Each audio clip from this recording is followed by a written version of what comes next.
Thank you, everybody. First of all, I present myself, I introduce myself as architect and president of the World Council of Architects in FIAPSI. I'm very excited about this panel and to have on this stage such a great architect and urban planner, engineer, talking with us about vertical city and the new idea of the evolution of a city in a green field. I want to introduce first Peter Suska. Peter is head of urban economy innovation for Fraunhofer, sorry, and vice chairman of the board Smart Cities and Urban Data in OEC. Please, the stage is yours. As you want. We can stay. If you want to go upstairs, we don't have, yeah, the green one. There we go. It's from the back though. So, good afternoon. You'll see everything I'm going to talk about because it's the other way around. Does it work? Okay. Perfect.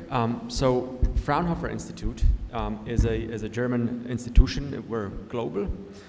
And we were founded back in 1949. There's about 72 institutes nowadays. We invest about 3 billion euros into applied research, and we're quite unique in the sense that we are 30% base funded by the German government, so we're a not-for-profit applied research organization with some 30,000 researchers. One of the famous things actually of this institute is the MP3 file that I'm sure you've all heard about. So no one's heard about Fraunhofer, but everyone is using the MP3 file. My institute is based in Stuttgart. I'm head of 44 people, and our focus is on urban systems and engineering, and making cities more resilient and future-proof. These are some of the examples of how cities are pushing the envelope, and we've heard a lot about that, and pushing new technologies to the market that we all get to experience. There are some examples that are quite recent and some that are quite old, such as the first cable car in Barcelona from the 30s, but the first car sharing that was released in Germany back in 2008. We're a strategic advisory to the German government, and so the president of Fraunhofer is always an advisor to the chancellor on the German technology strategy.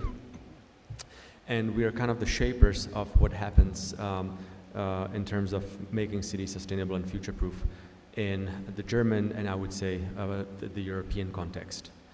We're of course also active global, albeit I flew here from Germany, so we're quite Europe-focused. But as you can see, there's that big yellow chunk that's Saudi Arabia, and we have projects in the region as well, quite specifically with NEOM further up north, and I'll talk a little bit about that. But we're also active across really across the world. There are some blind spots that we might be filling in the future. What do we do in cities?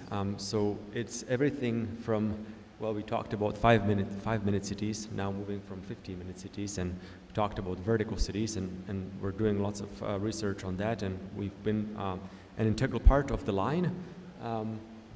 We're also looking at deviceless public spaces, the way humans interact with technologies.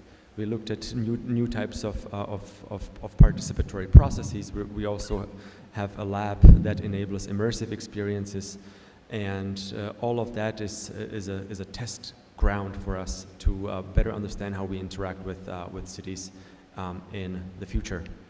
This is an overview of some of our projects. We go from large district scale development. There's a project ongoing, for example, right now with IBM. We're developing an entire district or research work district based around quantum computing. It's the 27-qubit quantum computer that IBM is building in Germany. It's the second fastest in the world. But we also do support projects such as Trojena, where we've worked with numerous architects on delivering some of these unique and outstanding assets, not just on Trojena, but of course also on the line. If you come to Stuttgart, for example, we have developed the entire navigation system for the city, but we also do applied research on the district scale, and that's a picture of the east train station in Munich, where we have a vertical farm, where we have a new types of circular economy, where we're recycling old buildings into new buildings, and of course reducing carbon footprint in that sense. And last but not least, I'll just skip that. This is a picture of the line. We've been involved in designing the digital guidelines for the line, and so that means how you interact with that city, not a building, as Dennis Higgy said in his presentation. And so how do you enhance the experience that you can have with a physical space using different types of realities and technologies and gadgets that will be quite prevalent in the very near future. That's everything from my side. Thank you, Peter. And Because we have 20 seconds, I have a simple question to you. Can you explain the concept of a dynamic facades in the context of a vertical green building? Well, it's an interesting question. So we see buildings as something that is organic and that should perform and should have a performative function. And facades is, of course, one of those things. They should be more than just very nice to look at, but they should serve a particular function in a particular space, and they should be able to adapt. And they are, of course, part of public space. And so those are some of the concepts that we were trying to bring to the line, which is very vertical and has a lot of facade. Thank you. Yeah. Next panelist, Caroline Boss. She is the co-founder and principal urban planner of UN Studio, honorary professor at the University of Melbourne, Faculty of Architecture. And please, the stage is yours. Thank you very much. So, I will use my few minutes to talk mainly about high-rise and the future of high-rise. Super high-rise, we could say. Our cities are still growing, we all know, and are also getting denser. So, super high-rise is a very sustainable option in many ways, but also we are looking for what kind of qualities do we give it, what is the role of super high-rise in the public domain, both to look at from an urban perspective, but also to live in, and how can we improve livability, and how can we make these buildings part of a new city fabric. This is a project we have done already 10 years ago in Hangzhou. Hangzhou is a very poetic old city on the West Lake in China, and like many other cities, it has densified incredibly. So finding a new role that is also in line with what we find locally and what qualities are, but reinterpreting it in a way that is maybe surprising, I think is also part, again, where architects can find a role among others in a network. Now, what you saw in that project is that it is not one tower. The solitude of the tower is something we also like to break through. To tower that is always autonomous and by itself in a city, that's like people, and we all know about the epidemic of loneliness. Don't be lonely. So we make sometimes families of towers, and here we went in Frankfurt from 2 to 4. These towers also rise up from an old building. They grow, as it were, from that facade of the old German Deutsche Bank, so reinventing a whole new city quarter with that. And what is very important, and what we have been developing also conscientiously through working with this typology now for a long time, is technology.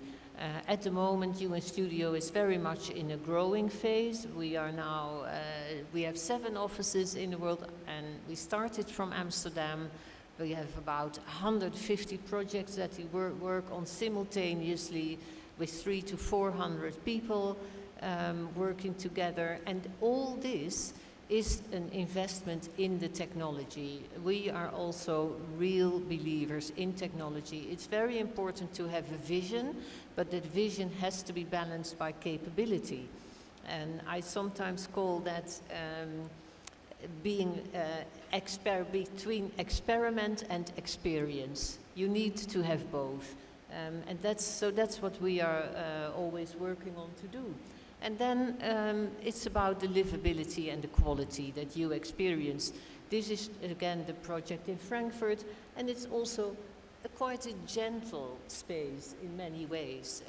So green, like you also said, it's not about dressing something in green, it's about the experience of also some kind of comfort that we derive from being in as natural as possible space at many, many different levels possibly.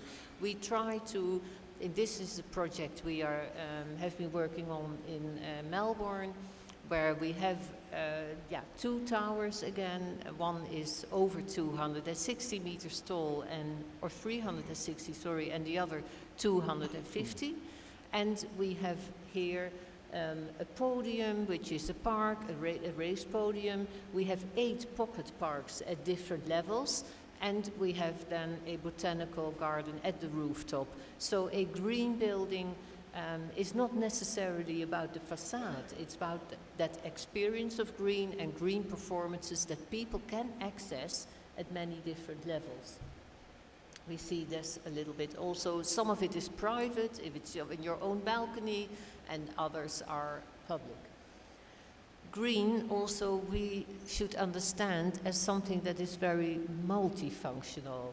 It is a cultural aspect, it is social, it is health bringing, of course. That is one of the first things you think about when you talk about green, but it has to perform, that greenness of it has to perform on many different levels. And I'm only saying these very few now.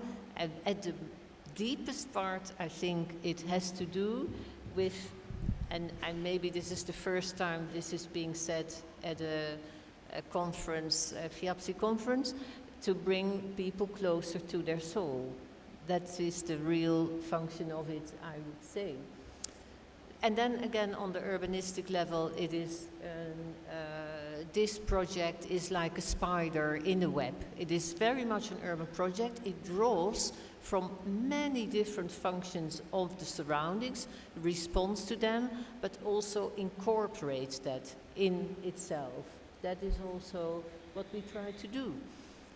So there we have something, hopefully, that the city will receive from that building in the public podium, because that is the question we always ask first. What, if we develop a super high-rise like that, can we give back to the city? And that is also what is the question that we ask ourselves also when we work in this region, which we are doing a lot. We're very grateful to have those opportunities, and we hope that, together, because it's never just an architectural practice, but all together we can work towards a better future here also. Thank you. Thank you, Caroline. James Lowe, founder and chairman of Cyberarchitecture and Cyberarchitecture Academic also. Please, the stage is yours. Thank you, Luca. It's a real pleasure to be here on this stage with amazing friends of the profession. So my name is James Law, and I'm the founder of Cyberarchitecture.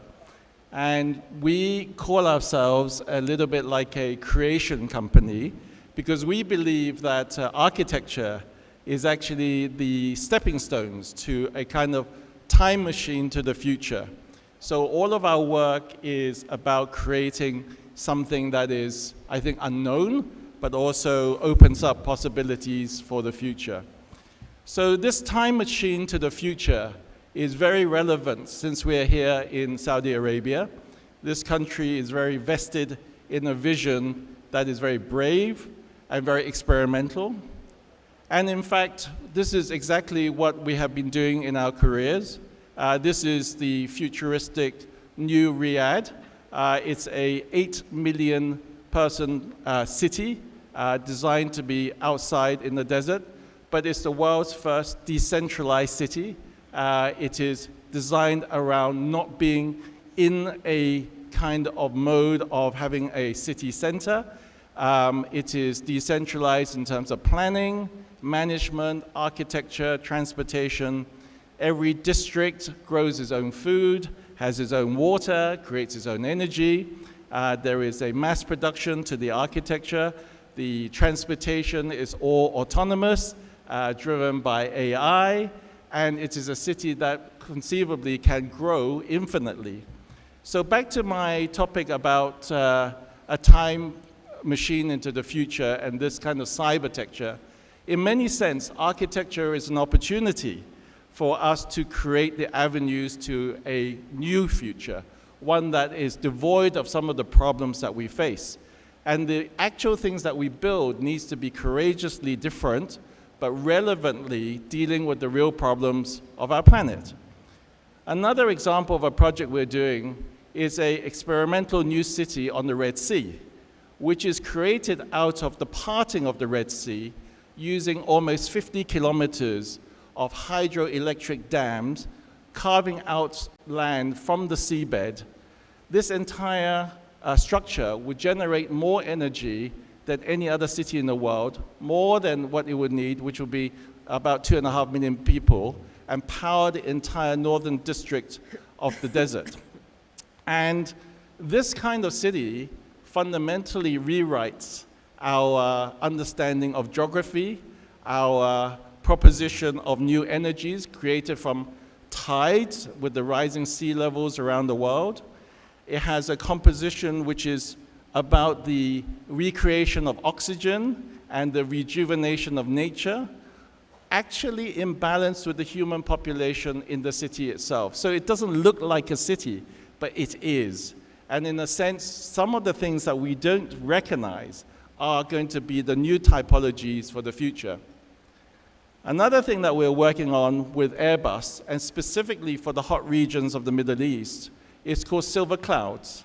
And Silver Clouds is a collaboration with the Airbus Aeronautics and ourselves, is to create a floating autonomous flying canopy that's able to cover masses of area to help re-terraform the desert, as well as create habitable, happy spaces in the city.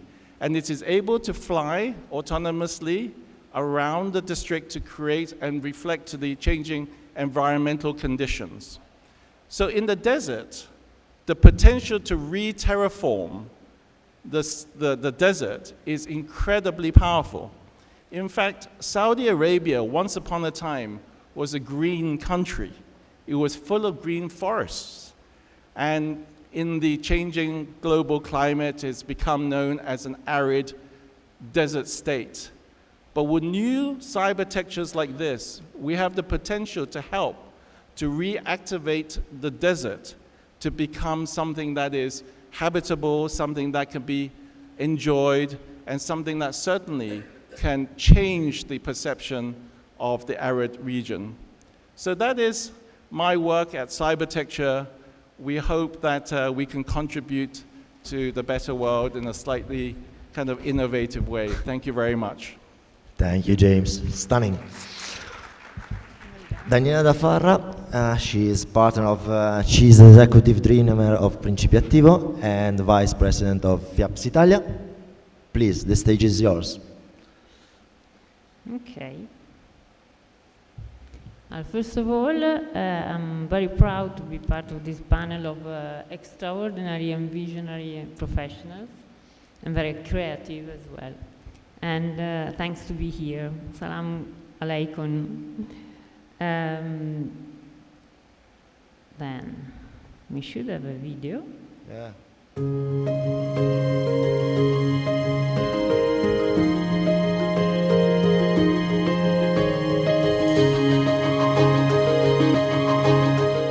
Introducing Lightray, the world's tallest new vertical building concept in which the main functions of a horizontally developed residential neighborhood are condensed. Image a traditional city and verticalize its footprint. A green lung, an oasis for relaxation characterized by terraces at various heights and tree species that simulate different ecosystems and microclimates, yet in harmony with each other.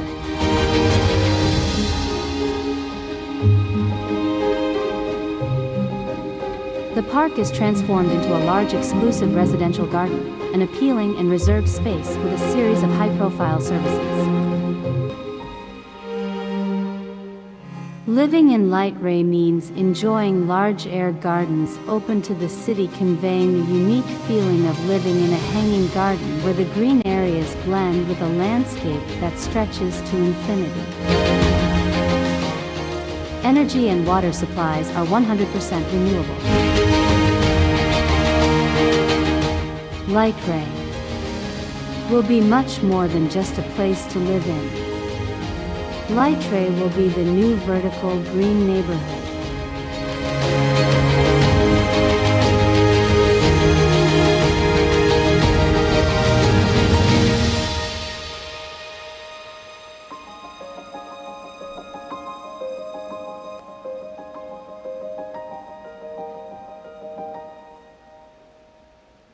Well, light ray is a concept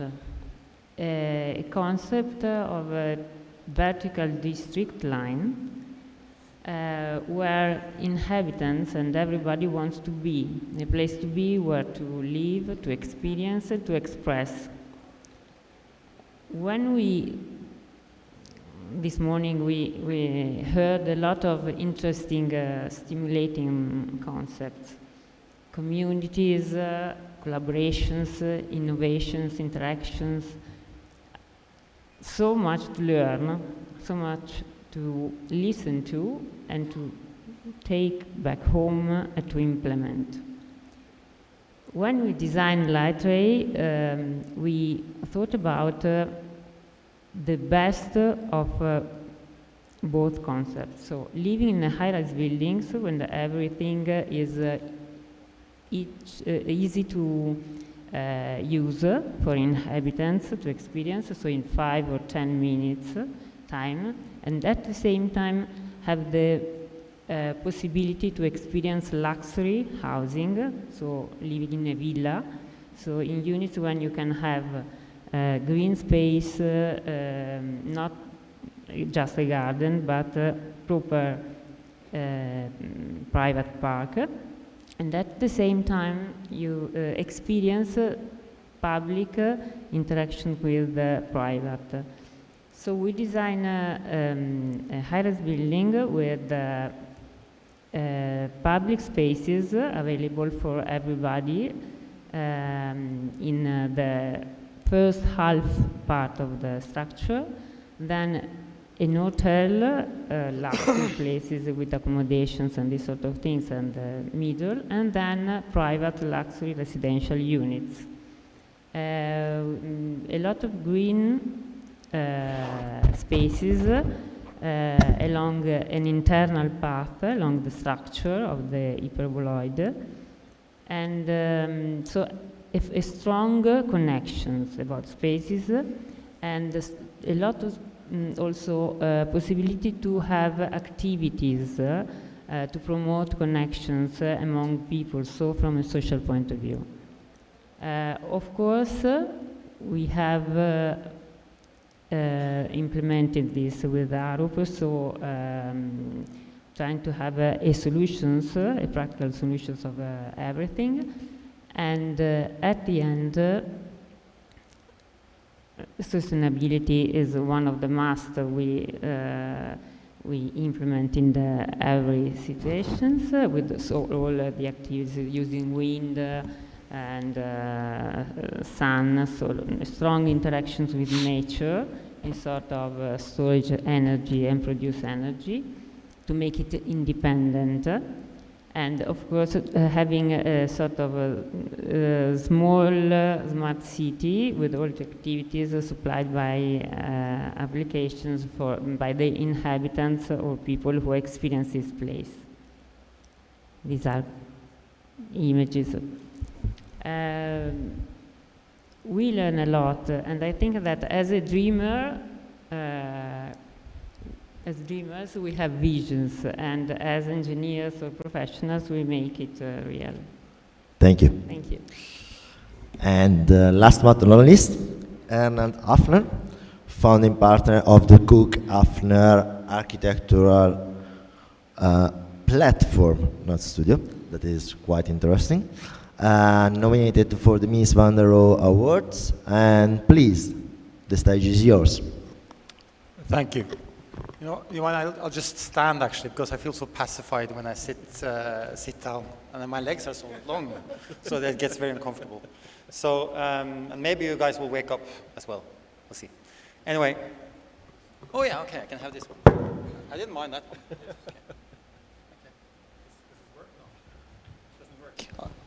I'll take the one which works. Okay, it works. I think I'll turn off this one. Okay. So, yes, happy to be here with you. First FIABSHI Summit, and so many nice people already to hang out with. Lovely. So, I start by this slide, which is of my grandfather, because I think my view on sustainability is very focused on that we are a body in nature, and I think in a way it's very deeply rooted in people that they would like to be in nature and exposed to that freedom which nature gives us. And you know, we can mimic that as architects and try to make that great effect and try to kind of strengthen those qualities in our cities. In a way, we're just lending some of those qualities which are already there and trying to strengthen them maybe. So my grandfather was an engineer, and he tried to explain to us by building this water wheel that, you know, you can harness nature, but you know, the water will keep on rolling and you're just there for a little while in that cycle of that water.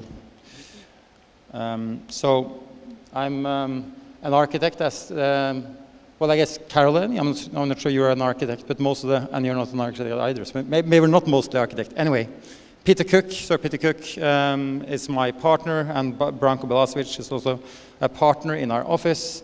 And I think that for me, the people has always been very important. And the reason I have this caravan here on this slide is that I established my office in this caravan, and I traveled around Norway for 3 years to understand what actually people need and feel and like and touch and smell and whatever they do. So that's kind of the basis of our or my practice. And I think that some of the ideas which is present in Plug-in City, which is 60 years old next year, visionary ideas from Peter, is also focused on the possibilities of the person in a large system. The functionality, the flexibility, the movement, how it can grow, how it can change.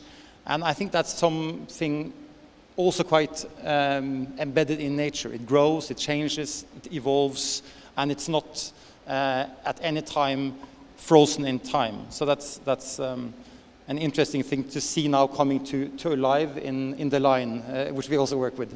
Yeah.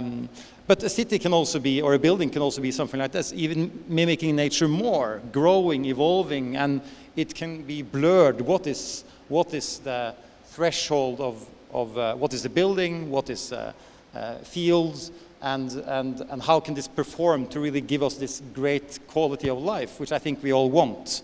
And I think architects want to give that. They want to give a great and a better quality for the people we work with. So it's sometimes good just to think about that long vision, which I think very much is present in Saudi Arabia, trying to think many, many years ahead, and how can we fuel that and how can we make that happen. And I think it's just good sometimes to take a step ahead, but also look back in how actually is growth happening, and how can we mimic those things in what we do.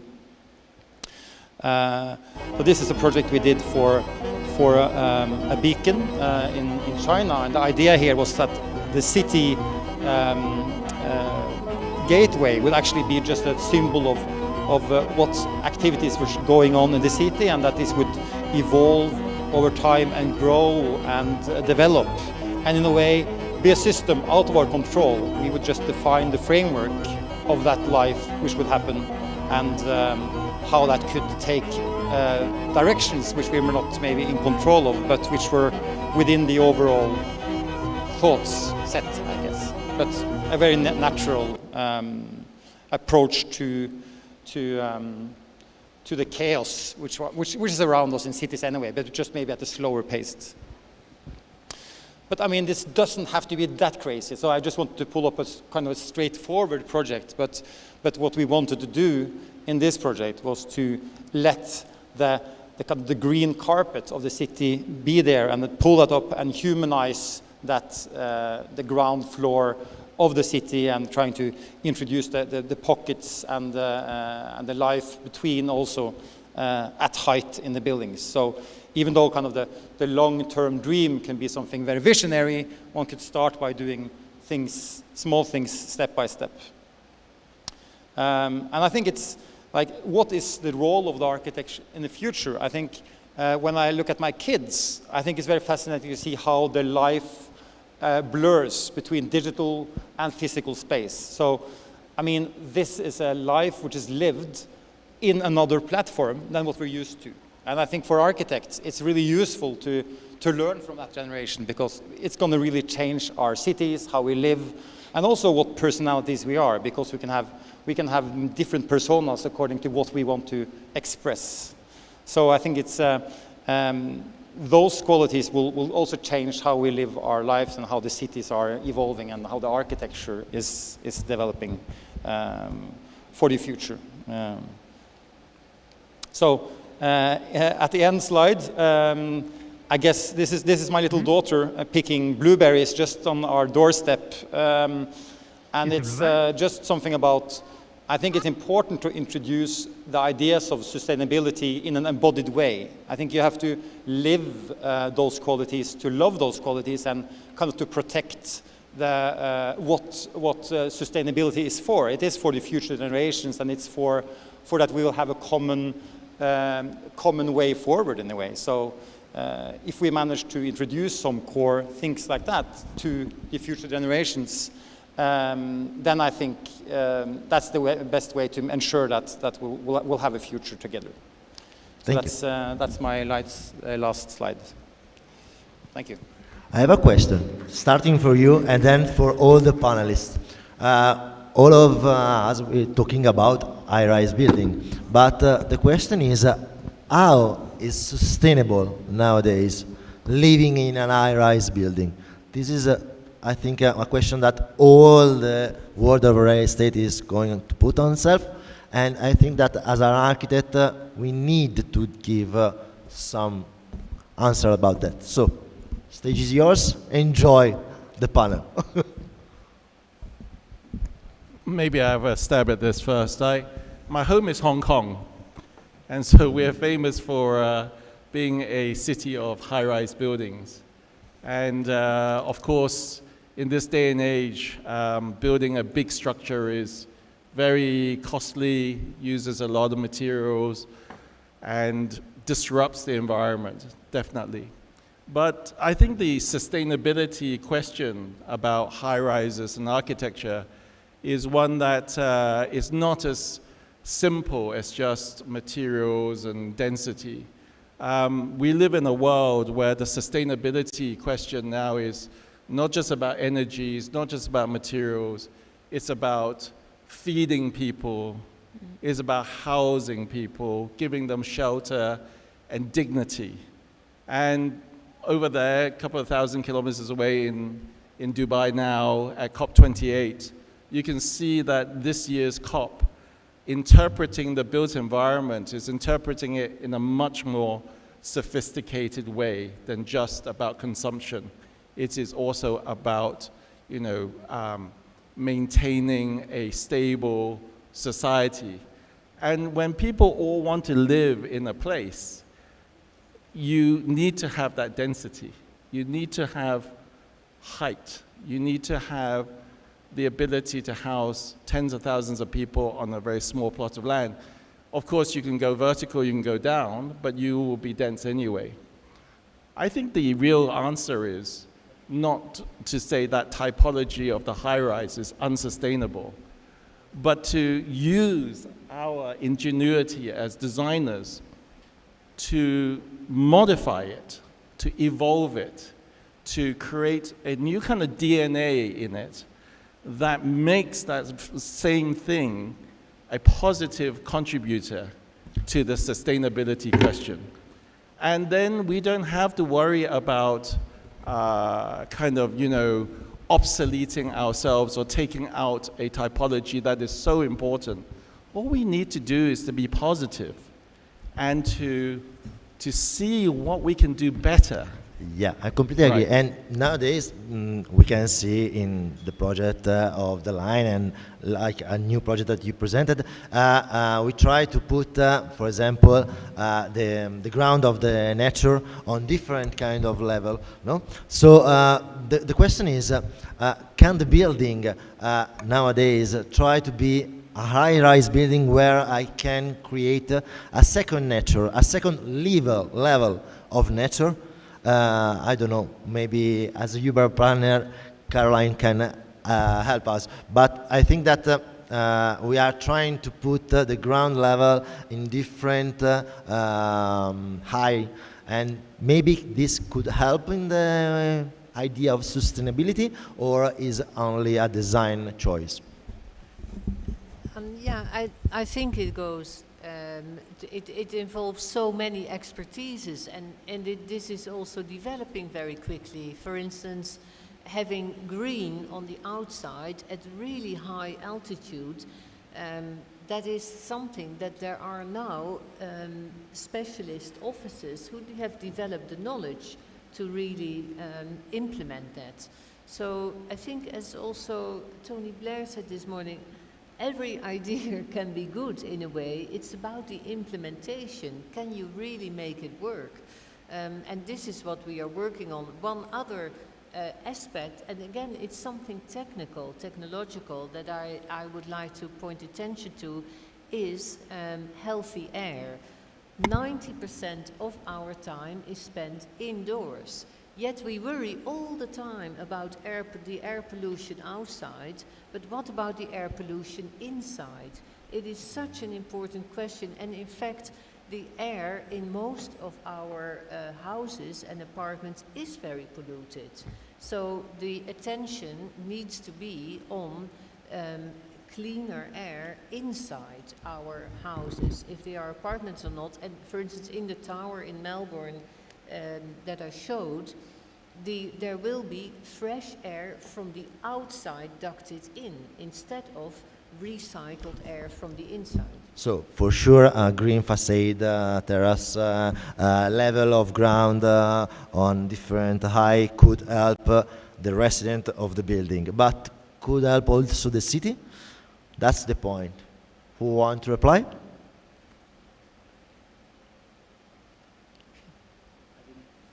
I didn't fully get your question, but I think... Talking about a single building, okay? Yes, I know that our audio is not so nice.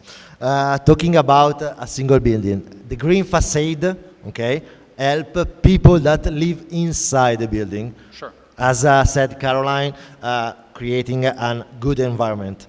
But about the city, okay, people who live outside the building, for sure, we can have a green element, and it's much beauty, maybe better than a cement building, maybe not, it depends, but as element of nature.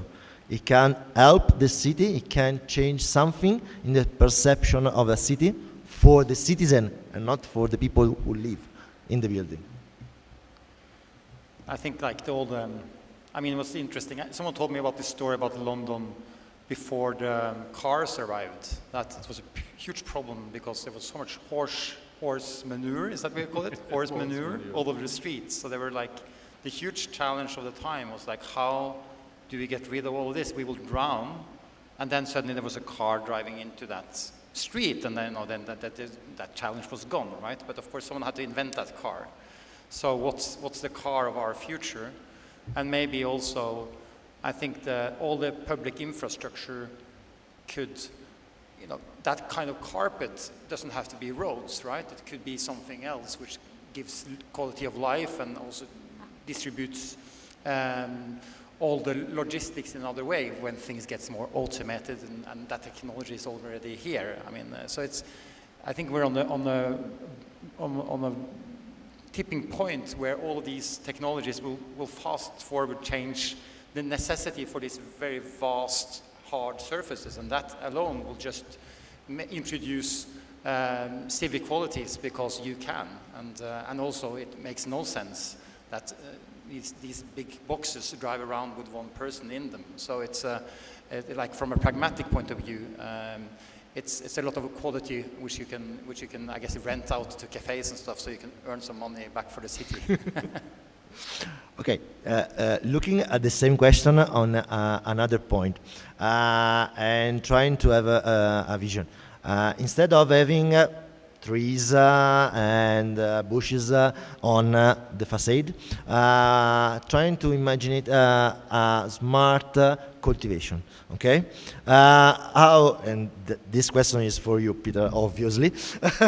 How could be the smart city, the idea of having a vertical farm that it could be used not only by the people who live in the building, but about the citizen? How could impact this idea? I think it's a good question about the. Is that one closer? Yeah. About the function of these green walls or facades is that it can be aesthetics, but it can also have a production function. And we see in these densely populated areas, and we'll see that on the line, there will be quite a lot of production happening in these vertical spaces. And there are, of course, technologies that enable that. And what I see as the most important is to start with something, start experimenting, start trying these new ways to think about the different functions that a facade can have that can be maybe harvestable. And it can change, it can perform throughout the 2, 3, 4 seasons of the year. So that for us has always been a point, and we've had research projects with Philips that develop lighting, but of course specific types of light can help you grow different things in different places vertically.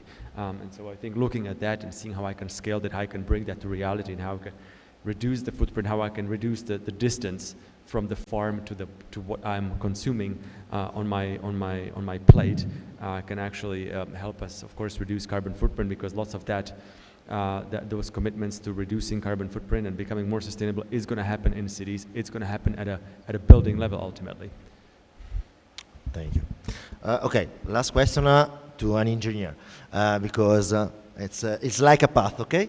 Then we take off these trees, or we can leave these trees on a facade, on a green facade. And what is the advantage of image building that is full of real trees, bushes that could help people that live on the building to emphasize with the terrace, but at the same time, on the other side, having a vertical farm that is completely different in terms of heavy and structure that we need on the building. So how these two choices could impact in a sustainability of a building? Of course they are. Easy question. I completely agree with you about the concept of sustainable structure, building, or space. No? Our best projects of success have been the ones that we designed after having listened to people, to the community, and then experienced these people living and enjoy this space. No? We designed a hospital for very young, sick babies, and it was fantastic to see how they experience the space. So, and everything is linked to this kind of experience. So, green situations have to be again linked to the space they occupy, and there is a strong nature is nature, and architecture is architecture. So architecture is not a second nature, according to me, but they can be very strong linked, and the interactions is an opportunity, okay, to emphasize the power of nature. So we design for people. Thank you. And incredibly, we are perfect on time as architect is not a user. I really say thank you to all of the panelists for your time and your words. I hope that these few topics can help everybody thinking about high-rise building and green vertical building. And thank you for your time for everyone.